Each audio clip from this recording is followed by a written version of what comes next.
So in Microsoft Power Pages, one of the things that you can do is work visually, of course, but you can also go ahead and work at a code level.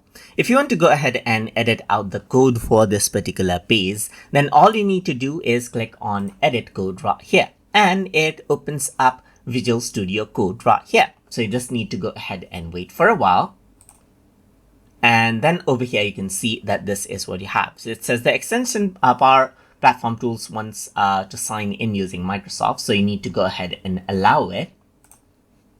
And once you do, what happens is that the code for that particular page will open up right here. So you can see like this is what you have. Let me just go ahead and close it. And you can see the code right here for this particular page. So if I were to go around over here, you can see that it says you're editing code in Visual Studio Code for the web. So you can go ahead and click on the sync button so that it syncs it out with that particular code right here. So you can see that there's many different things right here. There's the division elements, as you can see right here. And there's this text called Hello World, as you can see that I actually added in right here. So you can see that there's the text. So if I were to go ahead and then let's say, for example, change it out. So I'm just going to go around and let's say, for example, say, change it to Hello TutorTube right here, just like this. Then the changes will reflect out. So you can see around over here, it still says Hello World right here. So you can go ahead and make changes to it. Maybe let's say, for example, you can go ahead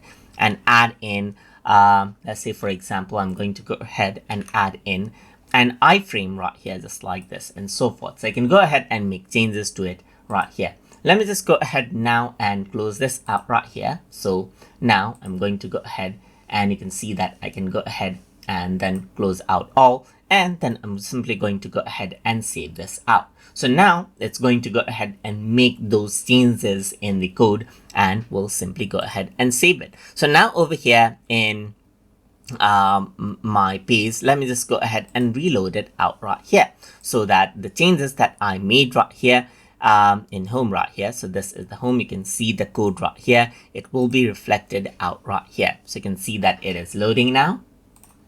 And you can see that it is loading right here. And if you were to go around onto preview right here, then you will be able to see the change. So you can see that I made the change to the code saying Hello TutorTube. So you can see that it now changes out just like this. And apart from that, I also added in an iframe right here regarding TutorTube. So this is what you see right here now.